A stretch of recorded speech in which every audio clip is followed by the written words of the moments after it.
il est hors du temps, il est le même hier, aujourd'hui et éternellement. Sa fidélité demeure intacte. Mon amour pour lui peut changer, ma fidélité envers lui peut changer, mais pas de son côté. Lui, il sera toujours fidèle. Il sera toujours présent à mes côtés.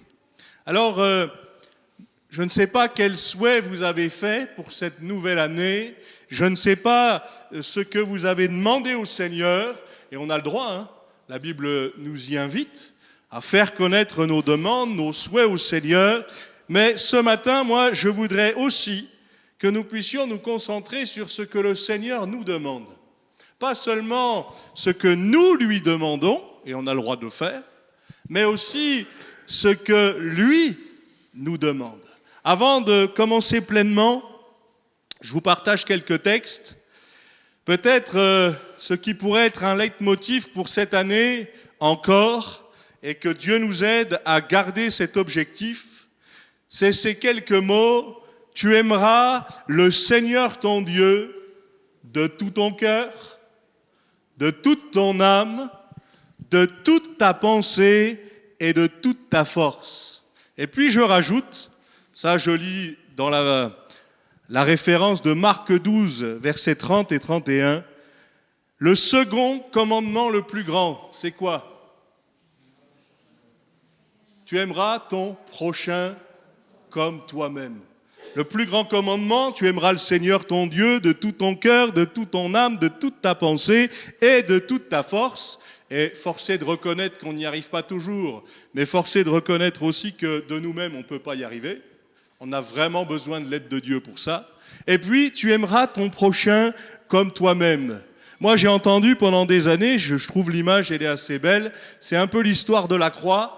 La croix dans le domaine vertical, dans le domaine horizontal. Le côté vertical, aimer Dieu, avoir toujours les regards sur lui, vouloir toujours l'honorer. C'est pas toujours facile, même si des fois on a les désirs qui sont là, mais la mise en pratique est pas toujours évidente. Et puis, ce côté horizontal, n'oublions pas ceux qui sont à côté de nous. N'oublions pas ceux qui souffrent. N'oublions pas ce que Dieu a placé à nos côtés. Peut-être qu'aujourd'hui, c'est toi qui souffres, demain tu iras certainement mieux, si Dieu le veut, mais peut-être que nous avons besoin de se rappeler que nous aurons toujours besoin de la prière des uns et des autres. Et nous aurons besoin toujours de recevoir à la fois des gens qui prient pour nous et nous-mêmes de prier pour les gens. Pourquoi ? Parce que c'est ce que Dieu nous demande. Parfois, je ne peux pas faire autre chose que ça. Parfois, je suis très limité dans mes moyens, dans mes gestes. Mais le Seigneur nous a donné la prière comme force, la prière comme puissance. Et puis de dire, Seigneur, mon frère, ma sœur, ils ne sont pas forcément toujours à côté de moi. Je pense à quelques-uns d'entre vous qui ont de la famille, en particulier à l'étranger. Vous êtes plusieurs dans ce cas-là. On ne les a pas à côté de nous, mais on va prier pour eux. Et ils vont recevoir cette bénédiction. Et ce matin, avant de rentrer pleinement dans ce message, je voudrais vous faire part d'un sujet de prière. Vous parlez d'Yvette. Ça fait quelques dimanches qu'on ne la voit plus au milieu de nous. Elle est de plus en plus faible. Dieu voulant, demain, elle sera hospitalisée. Parce qu'elle a du mal au niveau nutrition, et je crois que c'est important de penser à elle. Alors moi, j'y pense souvent. Je vais vous dire pourquoi. Parce que dans ma Bible, je ne sais pas comment tu fais toi, Fabrice, mais moi, dans ma Bible, j'ai quelques listes de prières. Ce n'est pas moi qui les ai écrites, ces listes de prières. C'est Yvette qui les a écrites pour les autres. Et souvent, quand on va chez elle, quand on allait chez elle, eh bien, elle nous donnait ces petits papiers en disant, voilà, est-ce qu'on peut prier pour telle personne ? Voilà son besoin, voilà sa demande. Et moi, j'aimais beaucoup passer du temps, et je pense que Dieu voulant, on le refera encore, mais prenons aussi le temps pour prier pour notre sœur. que le Seigneur la restaure, que le Seigneur la renouvelle. Alors hier soir, j'étais au courant de ça, j'ai appelé très rapidement dans sa famille, j'ai la chance de connaître bien un de ses neveux. Il se trouve que son fils a fait du foot avec moi il n'y a pas si longtemps, donc on se connaît quand même bien. Et je voudrais qu'on puisse prier pour elle. Demandons au Seigneur sa grâce. Priez, bien sûr, et on le fait déjà depuis longtemps. Continuons de prier pour Bruno, pour que les choses avancent, pour que bientôt on ait la joie de le voir au milieu de nous. Prions pour tous ceux qui, finalement, aimeraient être au milieu de nous, mais ne peuvent pas l'être pour différentes raisons. Et on peut le comprendre. Hein. Moi, je suis content de voir notre sœur Pauline au milieu de nous. Je suis tous content de vous voir, hein, comprenez bien l'idée. Mais on sait, pour certains et certaines, que c'est plus difficile parce que derrière, il y a des douleurs, il y a des souffrances, et en particulier physiques. Et je voudrais qu'on puisse prier, Seigneur, bénis mon frère, Seigneur, bénis ma sœur. Seigneur, bénis ceux qui sont devant moi, bénis ceux qui sont derrière. Des fois, je sais pas ce qu'ils traversent, j'ai même pas besoin de le savoir. Dieu le sait. Dieu le sait. Et ce que Dieu me demande, c'est de prier pour mon frère et pour ma sœur. Et peut-être de dire, Seigneur, aide-moi à t'aimer toujours plus, mais aide-moi aussi à aimer toujours plus ceux qui sont autour de moi. Et puis permettez-moi de le dire, aimer son frère ou sa sœur, ça paraît légitime, quoique des fois c'est un peu tendu même entre les frères et sœurs, mais Dieu nous demande d'aimer même nos ennemis, même ceux qui nous persécutent. En gros, il nous demande de faire quelque chose qui humainement est impossible. Ça tombe bien, on a la grâce de Dieu. Mais peut-être que c'est l'occasion aussi en cette année de dire, Seigneur, donne-moi de chercher à les aimer comme toi tu les aimes. Si c'est de moi-même, j'y arriverai pas. Mais par contre, si c'est toi qui fais, alors le miracle est possible. Est-ce qu'on peut avoir un temps de prière en particulier? On veut... Viens, Seigneur, maintenant. Viens visiter ton peuple. Viens renouveler les forces et qu'à ton seul nom soit toute la gloire. Amen. Amen. Voilà, je pense aussi à notre sœur Marie-Claude. Elle est au milieu de nous. Elle a subi une intervention le 30 décembre, donc c'est pas vieux du tout. Voilà, par la grâce de Dieu, elle peut être au milieu de nous et ça s'est bien passé. Encore une fois, hein, peut-être que là, devant vous, je vais oublier du monde. L'avantage, c'est que Dieu, lui, n'oublie personne. Dieu sait ce que tu traverses. Et puis, peut-être aussi... Comme deuxième pensée, tu aimeras le Seigneur ton Dieu de tout ton cœur, toute ton âme, toute ta pensée, toute ta force. Tu aimeras ton prochain comme toi-même. Cette même pensée que Jésus va dire dans le jardin de Gethsémanée, toutefois, non pas ma volonté, mais la tienne. Et vous savez, on connaît bien le contexte. Il est sur le point d'être crucifié, il doit totalement se laisser entre les mains du Père, il connaît la coupe de souffrance qui l'attend, et lui va dire, si c'est possible que cette coupe, elle s'éloigne de moi, toutefois, non pas ce que je veux, mais ce que toi tu veux. Et vous savez, heureusement qu'il y a eu cette coupe de souffrance. Parce que grâce à cette coupe de souffrance, moi j'ai accès à la vie. Parce que lui, il a souffert, j'ai accès au rachat, j'ai accès au pardon. Merci Seigneur aussi pour les souffrances qu'il a accepté de porter à ma place. Parce que c'est vrai qu'on doit tous porter notre croix, mais un seul était capable de mourir pour nous sauver. Il est mort même pour toi, et même s'il n'y avait eu qu'un seul pécheur sur la terre, il serait quand même venu. Et il se serait quand même donné pour te sauver. Toutefois, non pas ma volonté, mais la tienne. Et puis la suite du texte, je lis le texte dans Luc 22, 43. Alors un ange lui apparut du ciel pour le fortifier. Peut-être que tu as besoin d'être fortifié, certainement. Eh bien, on peut se dire, oui, même le Seigneur Jésus en a eu besoin. Moi, quand je lis les Écritures, j'aime voir la nature humaine de Jésus. Un Jésus qui pleure, un Jésus qui est fatigué, un Jésus qui connaît les souffrances comme nous. D'ailleurs, la Bible dit, ayant été tenté comme nous, en toutes choses. La seule différence, c'est que nous, on a bien souvent succombé. Lui n'a pas succombé. Et peut-être de se dire, Seigneur, tu ne m'as jamais abandonné. Tu as toujours été là et tu as déjà la solution. Tu as déjà la solution et comme je le dis, le Seigneur, lui, c'est un Dieu qui est hors du temps. Bien sûr qu'il maîtrise tout. Quand Dieu dira stop, ce sera stop. Hein.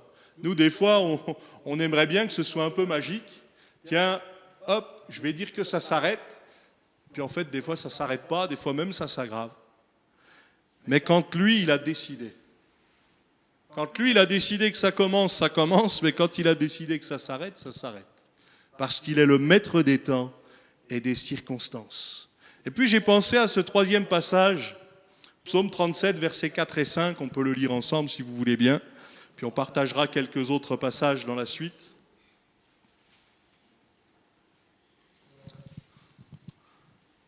Là, je fais vraiment le pasteur pentecôtiste. Hein. Ça fait un quart d'heure que je parle et j'ai toujours pas commencé mon message. Là, c'est bon, je garde le bon thème. En tout cas, Psaume 37, versets 4 et 5 nous dit « Fais de l'Éternel tes délices. Il te donnera ce que ton cœur désire. Recommande ton sort à l'Éternel. Mets en lui ta confiance et il agira. » Ce que j'aime, moi, dans ce passage, c'est qu'il ne faut pas se tromper d'ordre. Il faut d'abord faire de l'Éternel ses délices pour que nous recevions ce que notre cœur désire. Pourquoi ? Parce que si on fait de lui nos délices, ce qu'on voudra, c'est ce qu'il veut lui. Parce que des fois, j'aimerais bien, Seigneur, fais d'abord ce que mon cœur désire, et puis quand j'aurai fait ça, je ferai de toi mes délices. Mais encore une fois, je l'ai partagé avec vous et vous le connaissez, c'est tu aimeras le Seigneur ton Dieu d'abord. Lui d'abord.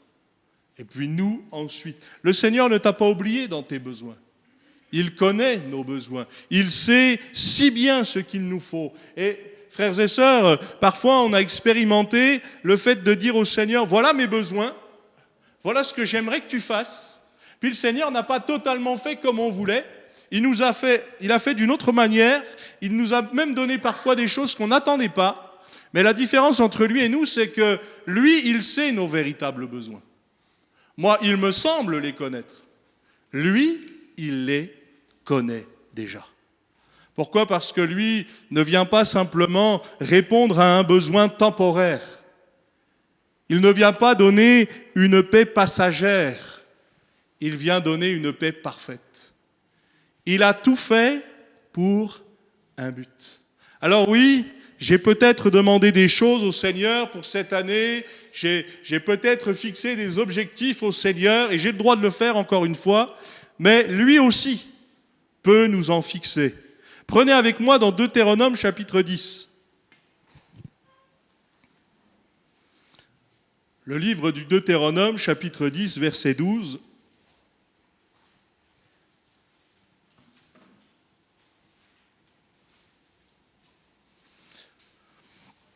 Alors ça commence avec ces quelques mots, maintenant Israël, mais vous inquiétez pas, hein, on peut facilement se mettre à la place de ce récit en disant mais maintenant Église ou maintenant moi, disciple de Christ, parce que je pense qu'on pourrait recevoir exactement les mêmes demandes. Deutéronome chapitre 10 et verset 12, merci. Maintenant Israël, que demande de toi l'Éternel ton Dieu, si ce n'est que tu craignes l'Éternel ton Dieu, afin de marcher dans toutes ses voies, d'aimer et de servir l'Éternel ton Dieu, on l'a partagé ensemble, de tout ton cœur et de toute ton âme. Si ce n'est que tu observes les commandements de l'Éternel et ces lois que je te prescris aujourd'hui, afin que tu sois heureux. Maintenant, Israël, ou peut-être... mettez votre prénom à la place d'Israël. Tiens, maintenant, Pierre, que demande de toi l'Éternel ? Si ce n'est que tu craignes l'Éternel. C'est quoi la crainte de l'Éternel ? Le respect ? Vous pensez à quoi d'autre ? Tu peux prendre. Ouais, tout à fait. L'obéissance, le respect, pensez à d'autres choses.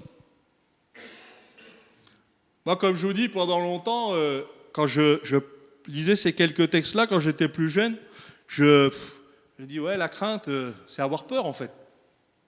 C'est, si tu fais pas, tu vas prendre. Et j'ai mis un certain temps à comprendre que la crainte de l'Éternel, c'est un profond respect plus que toute autre chose. Encore une fois, c'est une question de curseur. Je dois veiller à quoi? À ce que Dieu soit toujours en haut. À ce que Dieu soit toujours à la première place. Le Seigneur ne nous demande pas seulement une place dans notre vie. Il nous demande la première. C'est ce que Dieu nous a demandé. Que tu craignes l'Éternel afin de marcher dans quelques-unes de ses voies. C'est ce que vous lisez, vous, dans votre texte? Dans toutes ses voies. Ça, c'est pas facile parce qu'il y a des domaines où j'accepte facilement de marcher dans ses voies. Je sais qu'il me sauve, je sais qu'il me guérit, je sais qu'il libère, je sais qu'il me conduit. Puis il y a des fois, Seigneur, moi, j'irai bien à droite. Pourquoi tu me dis d'aller à gauche? Seigneur, moi, je ferais bien de telle manière. Pourquoi tu me dis autrement? Et je crois qu'il faut se rappeler que Dieu connaît toutes choses. Que Dieu est celui qui sera avec nous quand nous sommes avec lui. Notre but, c'est de demeurer en lui, de demeurer pour lui et jusqu'au bout. Vous le savez bien, qu'est-ce qui compte dans une course? C'est l'arrivée, ce n'est pas le départ. Hein. Parfois, on peut faire des faux départs, on peut faire des mauvais départs. Mais quand vous ratez l'arrivée, ça c'est assez terrible. Moi qui maintenant ai l'habitude d'aller voir Stacha dans la maison de retraite, alors comme je vous dis, moi ce que j'aime le plus, c'est qu'au début vous parlez avec Stacha dans le petit salon en bas, puis il y a tellement de gens qui sont seuls et il y a tellement de gens qui ne sont jamais visités qu'au bout de même pas 5 minutes, vous avez tous les gens qui ne parlent à personne, qui se regroupent autour de nous, puis qui écoutent tout ce qu'on raconte. Et je trouve ça bien, parce que quelque part c'est l'occasion de leur laisser une parole de la part de Dieu. Et puis qui sait si plusieurs ne vont pas faire la paix avec Dieu, parce que c'est important. À la fois d'inculquer dès le plus jeune âge des choses de la part de Dieu, parce qu'avec le temps, on va s'en souvenir, mais aussi jusqu'à la fin. Seigneur, donne-moi de tenir ferme jusqu'à la fin. Donne-moi de tenir ferme jusqu'au bout. Moi, j'aime l'apôtre Paul qui dit, mais j'ai achevé la course. La couronne de justice m'est réservée. J'ai fait ce qu'il fallait. Il n'est pas en train de se justifier par rapport aux hommes, là. C'est à Dieu qui parle. Parce qu'à la fin, c'est à Dieu qu'on va rendre des comptes. Afin de marcher, non pas dans quelques-unes de ses voies, mais dans toutes ses voies. D'aimer et de servir l'Éternel, non pas, encore une fois, avec un cœur partagé, avec un cœur séparé, mais de tout ton cœur. De le faire véritablement. Est-ce que servir Dieu, c'est toujours facile? Non. Est-ce que parler de Dieu, rendre témoignage, c'est toujours facile? Est-ce que c'est toujours facile d'avoir un bon comportement? Non. Mais nous devons tendre à ça pour honorer Dieu. Quand notre but, c'est d'honorer Dieu, eh bien parfois, on se laisse reprendre par lui en disant « Oui, tu pensais prendre telle voie, mais moi j'ai pensé à autre chose. » Jésus dira, vous avez entendu qu'il a été dit, œil pour œil et dent pour dent. Mais moi je vous dis, aimez vos ennemis, priez pour ceux qui vous persécutent. Ça c'est extraordinaire quand on arrive à prier pour des gens qui nous font du mal et on sent la paix de Dieu agissante. On sent que ce n'est pas un esprit de vengeance qui nous pousse à prier, mais que c'est un esprit de bénédiction. Seigneur, même si l'autre m'a fait du mal, bénis-le là où il est. Parce que finalement, moi j'ai fait ma part. Ma part, c'est de rechercher le pardon. Pas simplement de dire, parce que très honnêtement, moi je peux être un champion pour parler. Et des fois, la mise en pratique de la parole n'est pas toujours évidente. Alors je parle de moi, mais je pourrais parler de chacun d'entre nous. Des fois, j'ai des bons sentiments, mais la mise en pratique des bons sentiments n'est pas toujours évidente. Et c'est là où j'ai besoin de la grâce de Dieu. Oui, avoir la crainte de l'Éternel, c'est de toujours rechercher ce que lui veut, plus que ce que moi je veux. Moi, j'aurais peut-être choisi telle voie, mais lui va choisir peut-être une autre voie, et la voie qu'il va choisir sera toujours meilleure que la mienne. Heureux l'homme qui ne marche pas selon le conseil des méchants, qui ne s'arrête pas sur la voie des pécheurs et qui ne s'assied pas en compagnie des moqueurs, mais qui trouve son plaisir dans la loi de l'Éternel et qui la médite jour et nuit. Vous avez remarqué, hein? Heureux l'homme qui ne marche pas, qui ne s'arrête pas et qui ne s'assied pas. Il y a des fois des graduations, et puis là c'est plutôt une pente descendante. Hein. On pourrait se dire, mais Seigneur, donne-moi d'être sensible à ce que tu veux me dire. Sur quelle voie je suis? Si je veux être heureux, si je veux marcher selon tes voies, peut-être qu'il y a des choses où le Seigneur va dire « c'est bien, continue ». Et puis il y a aussi des choses où le Seigneur va dire « ça, il faut arrêter ». Puis certainement, parfois le Seigneur va dire « mais si tu veux que je croisse et que toi tu diminues, il faut me laisser la première place ». C'est ce que Jean-Baptiste dira, hein. Il faut qu'il croisse, que je diminue. Jean-Baptiste s'est effacé totalement à partir du moment où Jésus est entré dans son ministère. Et je crois que quel bel exemple nous avons. Quel bel exemple d'hommes, on pourrait citer aussi des femmes bien sûr, qui ont dit au Seigneur, prends la place qui te revient.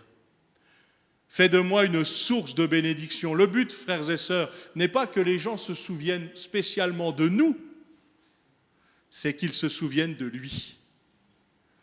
Et peut-être qu'ils se souviendront de nous, comme des gens de bien, on peut l'espérer. Mais le plus important, c'est qu'ils se souviennent de Christ. Parce que moi, je peux être quelqu'un de bien, peut-être le lundi, mais pas forcément le mardi, alors que le Seigneur, lui, est toujours bon. Et il a toujours quelque chose en réserve. Moi, ce que j'aime avec le Seigneur, c'est que ici, on peut être tous différents sur plein de choses. On peut être égaux dans certains domaines et puis pas du tout dans d'autres. Mais le Seigneur, lui, il connaît nos cœurs. Il connaît mes besoins. Il connaît le fond de ma pensée. Et non seulement il connaît le fond de ma pensée, mais il est capable de répondre précisément. Moi, je ne sais pas toujours ce que je dois demander au Seigneur, mais lui, c'est toujours ce qu'il me faut. D'où l'importance, là aussi, de fixer les regards sur le Maître, qui trouve son plaisir dans la loi de l'Éternel. Tous les ans, moi j'aime beaucoup le 31 décembre, j'aime beaucoup le 1er janvier, je l'ai dit sans doute à plusieurs ici, mais pourquoi ? Parce qu'au 31 décembre, je termine ma lecture de Bible sur un an, et au 1er janvier, je change de Bible et je recommence. Et je change même de version de Bible, parce que sinon, y a certaines versions que je connais plus que d'autres, et ça m'aide à être beaucoup plus attentif. Et je crois que parfois, il faut trouver un peu des systèmes comme ça pour ne pas tomber dans le côté religieux des choses. Ça me rappelle cette histoire, je vous l'ai peut-être déjà racontée ici, mais c'est une dame qui travaille, elle garde des enfants, et puis elle arrive un matin, elle a l'habitude, avant d'aller travailler, elle a un petit temps avec le Seigneur, elle prend le temps de lire sa Bible, et puis un matin, elle regarde le texte du jour, et puis vous savez, ce texte, donne-nous aujourd'hui notre pain de ce jour. On connaît ça. Elle, comme elle le connaît tellement et qu'elle voit que c'est ce texte-là, elle dit « Ah, ça va, j'en ai pas besoin. » Et puis, ou en tout cas, j'ai pas le temps. Et puis elle arrive, elle fait son travail, puis arrivé le temps de midi, alors que tous les autres jours, le repas lui était fourni, là, ce jour-là, ils avaient oublié le repas. Et quand elle est arrivée là, elle s'est souvenue. Et elle s'est dit « Mais si j'avais pris le temps, peut-être que le Seigneur aurait pourvu à la suite. » Et frères et sœurs, comprenez bien l'image.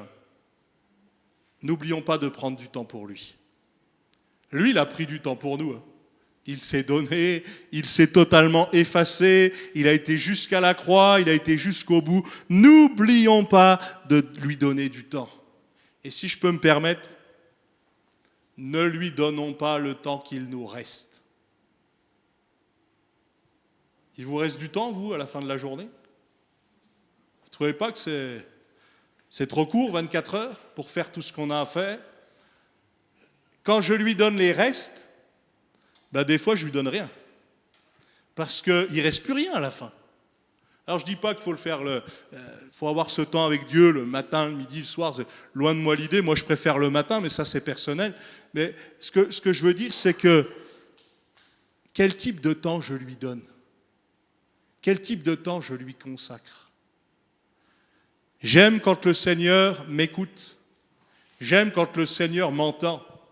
J'aime quand le Seigneur me répond. Le Seigneur, lui, il aime quand on prend du temps avec lui. Et il aimera toujours ça. En plus, c'est un bel entraînement parce que quand il viendra nous chercher, on passera l'éternité à faire ça. Et peut-être de dire, Seigneur, donne-moi de ne jamais t'oublier. Donne-moi de ne jamais te relayer trop loin dans mes priorités. Ça peut arriver, hein? Ça peut arriver quelquefois. Hein? L'aimer comme Dieu nous aime. L'aimer de tout notre être. Moi, vous savez que j'aime le foot, je ne m'en cache pas du tout. Mais à un moment donné dans ma vie, j'ai dû relayer un petit peu certaines priorités. Alors vous allez me dire, c'est pas si grave, mais en fait, ça va vite. Ça va vite. Et en fait, dans nos vies, on a besoin souvent de faire un bilan.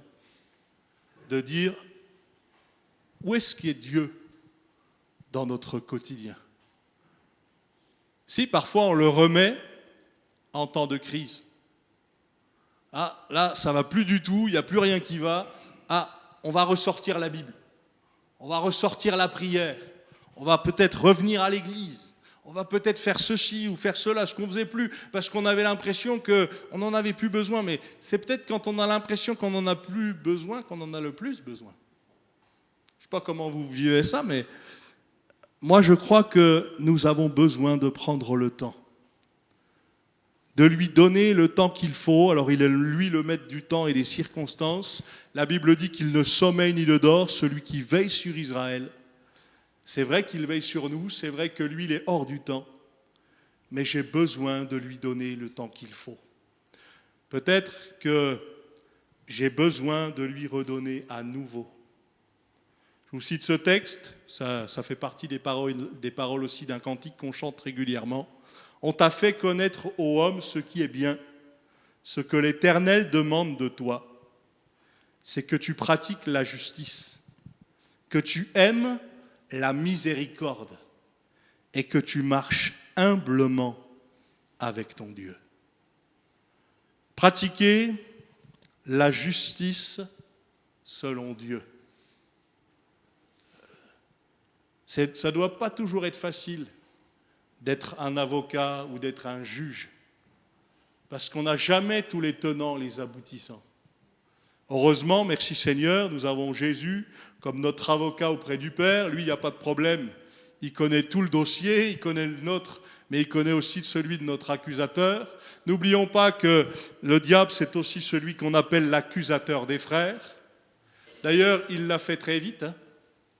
Vous savez, quand le diable, une de ses principales préoccupations, c'est de mettre le doute dans nos cœurs. Dieu a-t-il réellement dit? Dieu peut-il encore le faire? Mérites-tu qu'il fasse ça pour toi? Et parfois, on peut être accablé par des pensées comme celle-là. Mais n'attendez pas de mériter quelque chose, on ne mérite rien. C'est pour ça qu'il nous l'offre. Parce que, aussi bons que nous sommes quand même pécheurs. Et je crois que nous avons besoin de dire au Seigneur, bien, merci pour le don gratuit. Parce que de nous-mêmes, on n'y serait jamais arrivé. Je lisais ça dernièrement, Jésus aurait pu venir dans différentes formes sur la terre. Il aurait pu apparaître en roi, en grand, reconnu par tous, Mais lui, il vient non seulement en petit bébé, mais il ne vient pas en petit bébé dans un hôtel de luxe. Il vient dans une étable. Il vient là où ça ne sent pas très bon. Eh bien, pourquoi ? Parce qu'en fait, le but de Dieu, c'est de se rendre accessible à tous. La question, quand je sais que Dieu se rend accessible à tous, c'est est-ce que moi, je me rends accessible à Dieu ? Parce que parfois, le Seigneur vient nous chercher. Moi, j'aime bien l'histoire du fils prodigue, parce que finalement, eh bien, le fils prodigue, on ne sait pas combien de kilomètres il a fait, on ne sait pas combien de temps il a mis pour perdre tous ses biens, on ne sait pas combien de temps il a travaillé chez cet homme, auprès des pourceaux, mais ce qui est sûr, c'est que Dieu s'est rappelé à lui. Et il s'est rappelé de Dieu. Est-ce que ce matin, le Seigneur n'est pas en train de te dire, il faut que tu te rappelles de moi ? N'attends pas d'être au bout du bout, parce que le bout, tu ne le connais pas. Mais reviens à moi à temps ou avant.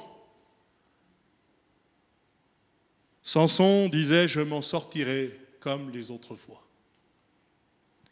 Je me souviens d'une personne de ma famille qui avait connu le Seigneur. Elle s'est baptisée, puis très peu de temps après, elle a abandonné. Et elle dit, quand on lui en parle, « Ouais, je reviendrai au Seigneur quand il me semblera en avoir besoin. » C'est des paroles qui sont dures, hein, parce que finalement, là, c'est un déni total. Et puis, c'est une méconnaissance de soi-même. Parce que ce n'est pas parce qu'on a l'impression de ne pas en avoir besoin qu'on n'en a pas besoin. Au contraire. Et moi, je veux dire merci au Seigneur parce que si nous sommes là, même encore ce matin, c'est parce qu'il nous tient. C'est parce qu'il nous garde. C'est parce qu'il nous protège. Oui, pratiquer la justice, que le Seigneur nous aide à pratiquer sa justice à lui, non pas simplement ma propre justice ou même encore celle des hommes. Aimer la miséricorde. La miséricorde, c'est souffrir avec l'autre. Prendre le temps d'aller là où il y a de la souffrance pour aider l'autre, et j'aimerais rajouter sans contrepartie. Parce que c'est exactement ce que le Seigneur Jésus a fait. Jésus va mettre le comble à son amour, il va se ceindre d'un linge. Le linge dont il se ceint, c'est le linge du serviteur et du serviteur, le plus bas possible, pour que lui-même se mette à la portée de tous, afin d'aider le plus grand nombre. Merci Seigneur, tu n'as pas regardé à ce que j'étais, à ce que je valais, tu as regardé à ton amour pour nous. Combien de fois le Seigneur Jésus a pu voir des foules en disant « mais je souffre pour elles parce qu'elles sont sans berger, parce qu'elles sont sans repère. » Est-ce que ce n'est pas notre génération, ça ? Alors vous allez me dire « oui, ça fait longtemps que le monde est sans repère. » Ben oui, parce que quand Christ est venu dans notre cœur, frères et sœurs, qu'est-ce qu'il a fait ? Il nous a donné une direction.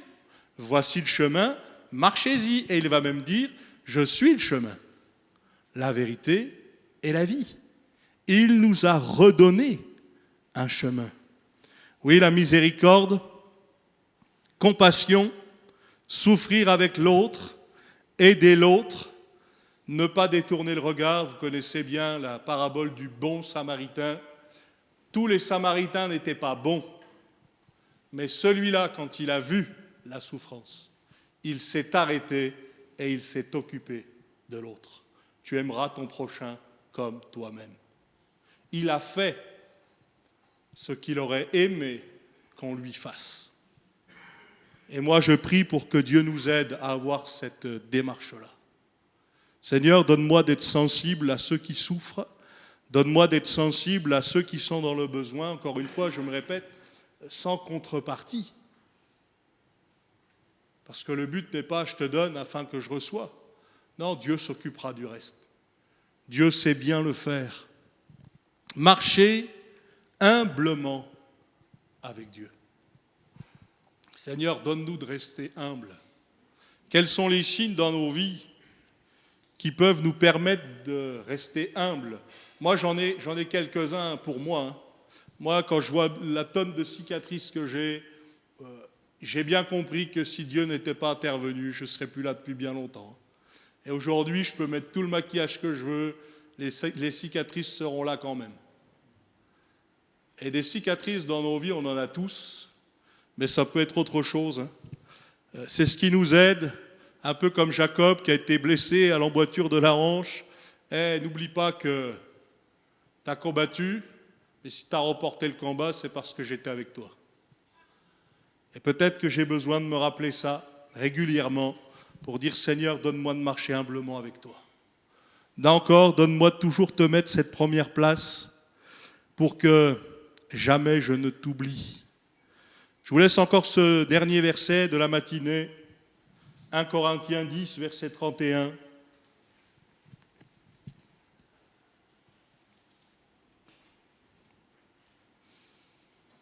Là aussi, ça peut être un objectif, c'en est peut-être déjà un pour vous, hein.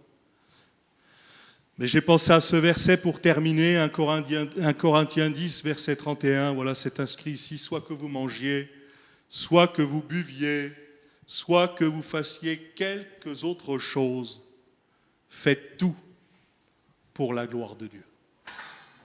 Recherchez à honorer Dieu. À Dieu soit toute la gloire, pas une partie, toute la gloire.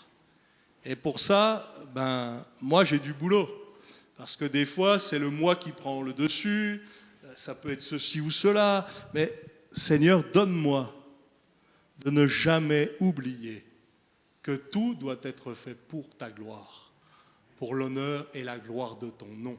Que Dieu nous aide, là aussi dans cette année, encore une fois, c'est même pas un vœu parce qu'il le fait déjà.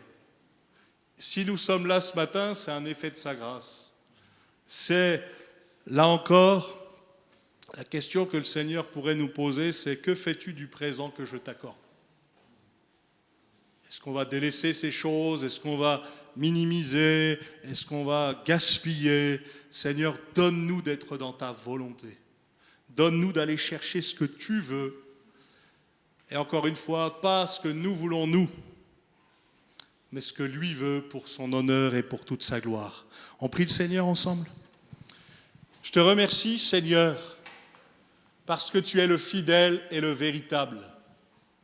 Je te remercie de ce que rien ne manque dans tes mains. Seigneur, je te remercie pour toute cette communauté, toutes ces personnes qui sont là. Merci de fortifier, merci d'encourager, merci de relever, de restaurer. Nous avons pensé, une pensée, c'est vrai, pour ceux et celles qui souffrent, pour ceux et celles qui malheureusement ne peuvent plus être avec nous pour diverses raisons. Bien là aussi, donne-nous de penser à eux. Donne-nous de prier les uns pour les autres. Merci de nous aider à demeurer dans la paix les uns avec les autres. Seigneur, qu'en toute chose, la gloire te revienne. Qu'en toute chose, la première place te revienne.